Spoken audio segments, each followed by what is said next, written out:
Baik, assalamualaikum warahmatullahi wabarakatuh. Di sini saya akan mewawancarai narasumber. Kok ya? Ulang. Balik bahasa ya. Oke, assalamualaikum warahmatullahi wabarakatuh. Pada pagi hari ini saya akan mewawancarai narasumber kita yang bernama Mas Wafa. Mas Wafa ini adalah bagian dari KM3 Kota Surabaya. KM3 itu Kor Mubalik Mahasiswa Muhammadiyah di Kota Surabaya. Nah, Mas Wafa ini menjadi ketua di divisi keilmuan dan dakwah. Baik, langsung mulai saja wawancara terkait jarimah dan macam-macamnya. Untuk Mas Wafa, pertanyaan pertama yang kami ingin tanyakan, apa sih hukum pidana Islam itu, atau yang biasa kita kenal dengan fikih jinayah? Menurut Mas Wafa itu apa? Secara singkatnya. Oke, jadi gini ya. Menurut saya pribadi, fikih jinayah atau hukum pidana Islam itu adalah suatu tindakan hukum atau peraturan-peraturan hukum yang dimana di dalamnya itu mengatur berbagai tindakan-tindakan hukum yang sekiranya itu melenceng atau tidak sesuai dengan syariat, sehingga di situ ada aturan-aturan dalam agama yang memang sudah dicatat dalam syariat. Itu semua perlakuan yang buruk itu dianggap dari bagian dari fikih jinayah atau hukum pidana Islam. Nah, kemudian kalau kita tanya contoh-contohnya apa? Contohnya itu seperti perzinahan, perjudian, pembunuhan dan lain sebagainya. Itu Mas. Baik Mas Wafa. Selanjutnya kan di dalam hukum pidana Islam itu kan ada istilah jinayah atau juga istilah jarimah. Nah, di masyarakat kita itu dua istilah tersebut itu berbeda. Nah, kalau menurut Mas Wafa sendiri gimana? Itu dua istilah ini sama atau memiliki makna yang berbeda? Saya rasa pasti ada perbedaan antara jinayah dan jarimah. Kalau kita lihat dari segi pengertian, jinayah itu suatu hukum yang secara khusus itu sudah diatur dalam syariat. Kemudian kalau jarimah itu sesuatu hukum yang lebih luas atau masih umum, sehingga komponen-komponen hukum yang ada dalam jarimah itu bukan hanya berdasarkan dari syariat saja, akan tetapi juga berdasarkan dari perlakuan-perlakuan di luar dari syariat. Contohnya seperti dalam agama Islam itu tidak diatur adanya hukum peraturan lalu lintas, akan tetapi hukum peraturan lalu lintas ini termasuk dalam jarimah, seperti itu. Jadi bisa dibilang jinayah itu hukum yang diambil itu dari syariat. Itu Mas. Ya, baik Mas. Terus kita sekarang fokus ke jarimahnya. Kan tadi seperti yang Mas Wafa jelaskan bahwa jarimah itu merupakan suatu perbuatan yang telah diatur dalam hukum Islam. Nah, tentunya pasti memiliki kayak klasifikasi atau macam-macamnya jarimah. Nah, apa sih yang Mas Wafa ketahui dari macam-macam jarimah ini, apa aja macam-macamnya? Yang saya ketahui, jarimah itu ada 3. Yang pertama jarimah hudud, yang kedua jarimah kisos, dan yang ketiga itu jarimah taksir. Kalau kita lihat Seperti contoh-contohnya jarima hudud itu yang sudah ditentukan oleh Allah, seperti hukumnya zina, perzinaan, pencurian dan lain sebagainya. Kemudian kalau kita lihat contoh dari jarima kisos itu seperti pembunuhan dan lain sebagainya. Terus kalau kita lihat contoh dari jarima takzir, ya sesuatu yang memang sudah diatur oleh negara di luar dari konteks hukum Islam, seperti perjudian ataupun korupsi, seperti itu. Oke. Tadi Mas Wafa menyebutkan macam-macam jarima itu, salah satunya yaitu jarima kisos. Nah, kisos ini kan kayak semisal kita ambil contoh apabila seorang mencuri kan dipotong tangan. Nah, dalam Islam itu kan seolah-olah tidak manusiawi gitu. Sedangkan agama Islam ini kan agama yang katanya lemah lembut, tidak membedakan perempuan dan laki-laki, mempunyai hak yang setara, rahmatan lil alamin. Tapi mengapa kok setega itu gitu loh hukum Islam ini? Itu menurut pandang Mas Wafa gimana? Jadi seperti ini, dalam hukum Islam memang ada disebutkan ketika ada seseorang yang telah mencuri itu akan dipotong tangan hukumannya. Tapi hukum Islam itu tidak bisa sebatas kita pahami secara konstekstual, tapi kita juga harus memahami secara mendalam. Hukum Islam itu bukan hanya dari Al-Quran dan hadis, akan tetapi ada penyaringan dari para ulama seperti ijma, qiyas dan lain sebagainya.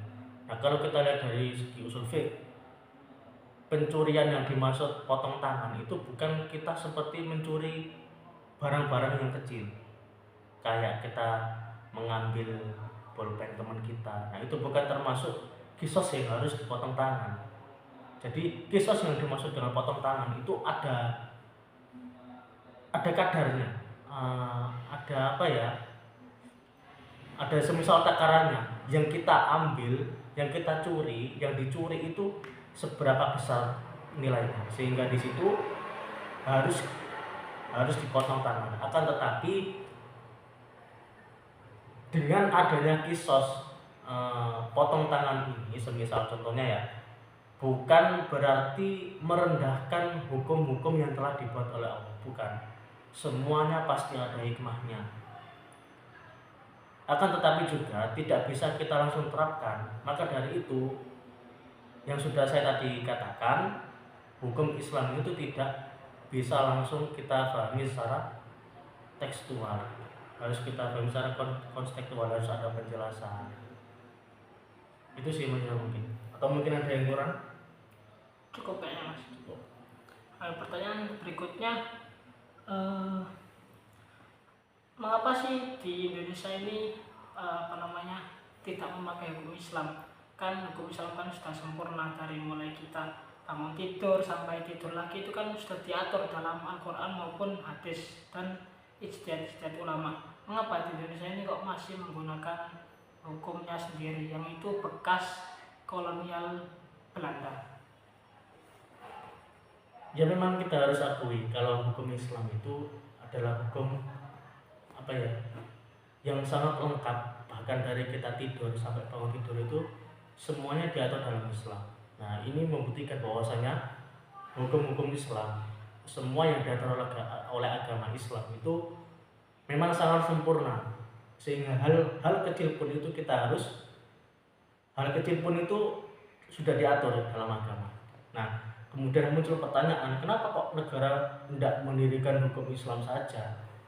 Karena sudah terbukti dalam segi teori atau penerapannya, semua kegiatan yang kita lakukan itu dalam agama Islam sudah ditentukan atau sudah dicontohkan oleh Nabi. Kita tidak bisa menjustifikasi bahwasanya negara itu harus ikut hukum Islam. Tapi mungkin kita bisa bahwasanya hukum Islam itu hanya sebagian diterapkan dalam negara. karena terkhususnya di Indonesia juga kan, Indonesia itu bukan negara Islam, tapi negara yang dalam pemerintahannya itu mereka menggunakan metode-metode yang sudah diajarkan oleh agama Islam. Akan tetapi tidak semuanya ketentuan atau kebijakan-kebijakan yang ada dalam pemerintahan Indonesia itu semuanya berasal dari agama Islam, bukan. Mungkin ada dari ketentuan-ketentuan atau keputusan dari berbagai pejabat-pejabat yang ada di Indonesia. Kemudian kalau kita tanya kenapa alasannya kok nggak pakai hukum Islam, bukan berarti nggak pakai, tapi hanya dipakai sebagian. Kemudian kenapa kok nggak dipakai?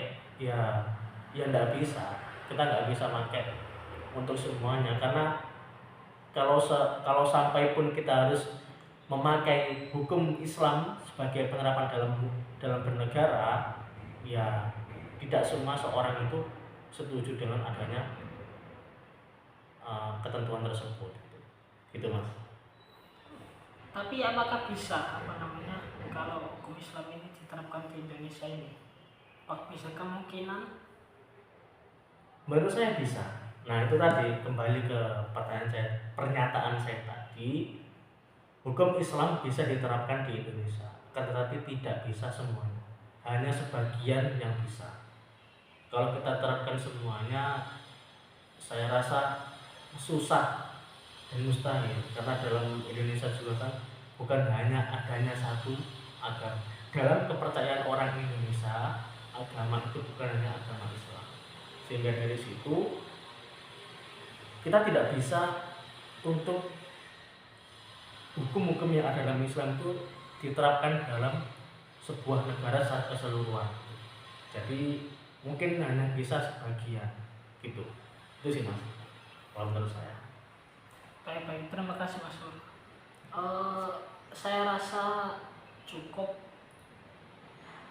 menjelaskan apa yang telah disampaikan oleh Mas Wafa mengenai hukum pidana Islam ini. Kemudian saya akan menyimpulkan apa yang telah disampaikan oleh Mas Wafa tadi. Baik, terima kasih saya ucapkan sebesar-besarnya kepada Mas Wafa yang telah memberikan ilmunya atau pengetahuannya pada saya tentang hukum pidana Islam ini. Nah, selanjutnya saya akan merangkum apa yang telah disampaikan oleh Mas Wafa tadi. Yang pertama mengenai pengertian tadi, pada intinya hukum pidana Islam itu ialah suatu cabang ilmu hukum yang di dalamnya itu berupa peraturan-peraturan yang telah ditetapkan dalam agama Islam yang bersumber tentunya dari Al-Quran dan Hadis. Itu yang disepakati ulama. Terus pertanyaan kedua tadi mengenai perbedaan jarimah dan jinayah. Pada intinya jinayah itu hanya berfokus pada hukum Islam saja. Kalau jarimah itu tidak hanya berfokus ke hukum Islam tetapi juga di luar hukum Islam, kayak misal di hukum nasional Indonesia. Terus pertanyaan ketiga mengenai macam-macam jarimah. Dari apa yang saya tangkap dari penjelasan Mas Wafa tadi, jarimah ada 3, dan jarimah hudud, jarimah diyat dan kisos. Terus yang terakhir ada jarimah takzir. Terus pertanyaan nomor 4 mengenai hukum Islam kisos tadi. Jadi sebenarnya kisos itu suatu konsekuensi hukum yang sudah benar, dan itu tidak menurunkan martabat dari hukum itu sendiri. Akan tetapi keberlakuannya hukum kisos ini pasti ada ketentuan tersendiri. Kayak misal seseorang mencuri. Nah, kalau yang dicuri ini hanya pensil, tidak mungkin dipotong tangannya. Dan di dalam Islam itu kan ada ketentuannya, bagaimana sih ukurannya, berapa sih yang dicuri, seseorang itu bisa dikenakan hukum kisos ini. Terus pertanyaan nomor 5 dan nomor 6 ini saya rangkum jadi satu. Pada intinya, mengapa hukum Islam ini tidak diterapkan di Indonesia? Ya, karena di Indonesia ini masyarakatnya tidak hanya berisi oleh orang-orang Islam, tetapi orang-orang nonis juga banyak, ada agama Kristen, Konghucu, terus Protestan, macam-macam. Apabila Indonesia ini diterapkan hukum Islam sepenuhnya, ya maka nanti timbul konflik internal di dalam negara. Maka nanti pasti berdampak ke dalam kesejahteraan masyarakat Indonesia, yang nanti pasti akan terjadi perpecahan, pertengkaran antar umat beragama. Itu saja. Baik, terima kasih wawancara pada hari ini. Sekali lagi saya ucapkan banyak terima kasih kepada Mas Wafa atas pencerahan ilmunya. Semoga Allah membalas kepada Mas Wafa. Cukup itu saja yang dapat saya sampaikan. Kurang lebihnya saya mohon maaf. Wassalamualaikum warahmatullahi wabarakatuh.